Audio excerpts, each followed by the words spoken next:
তোমরা কি কাঁকরোলের এই রেসিপিটা কখনো খেয়েছো? হ্যালো এভরিওয়ান, আমার মনে হয় না এই রেসিপিটা তোমরা আগে কখনো ট্রাই করেছো। এই রেসিপিটা বানানোর জন্য লাগবে কাঁকরোল, কাঁচা লঙ্কা আর নাগাদনিয়া পাতা। এই পাতাকে আমরা নাগাদনিয়া পাতা বলি। তোমরা কে কি বলো কমেন্ট করে জানিও। তো কাঁকরোলগুলোকে সুন্দর করে কেটে পিস পিস করে ভালো করে ধুয়ে আর প্যানে বসিয়ে দিলাম। দিয়ে দিলাম অল্প সামান্য নুন আর চাপা দিয়ে দিলাম সিদ্ধ হওয়ার জন্য। কখনো কখনো নিজের জীবনের সাথে এক্সপেরিমেন্ট হয়ে যায়, আর এই কাঁকরোলের সাথে এক্সপেরিমেন্ট তো কিছুই না। সিদ্ধ হওয়ার পর কাঁকরোলের বিচিগুলো সব তুলে নিলাম। তোমরা তো আগের ভিডিওতে দেখেইছো, এই কাঁকরোলগুলো আমাকে আমার বান্ধবী দিয়ে দিয়েছিল আসার সময়। বিচিগুলো ছেড়ে তারপর ওগুলোকে ভালো করে মেখে নিতে হবে। এটাকে কিন্তু আবার শিলনোড়ায় বাটলে হবে না, হাত দিয়ে ভালো করে মেখে নেবে। তারপর প্যানে দিয়ে দিবে অল্প সর্ষ তেল আর শুকনো লঙ্কা।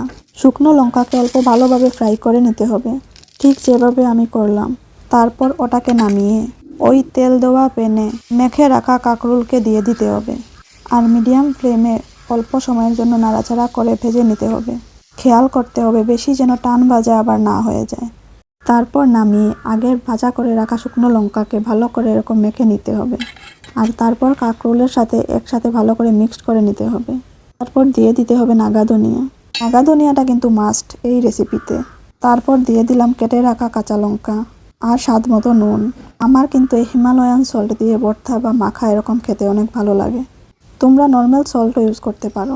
আর তারপর দিয়ে দেবো অল্প সর্ষ তেল, দিয়ে ভালো করে মেখে নিতে হবে। এই রেসিপিটা কিন্তু স্পেশালি যারা একা থাকো, হস্টেলে বা রেন্টে, আর রান্না করতে ইচ্ছে করছে না, তাদের জন্য কিন্তু একদম পারফেক্ট একটা রেসিপি। এটা কিন্তু খুব কম সময়ে হয়ে যায়। তোমরা কি আগে এই রেসিপিটা টেস্ট করেছো?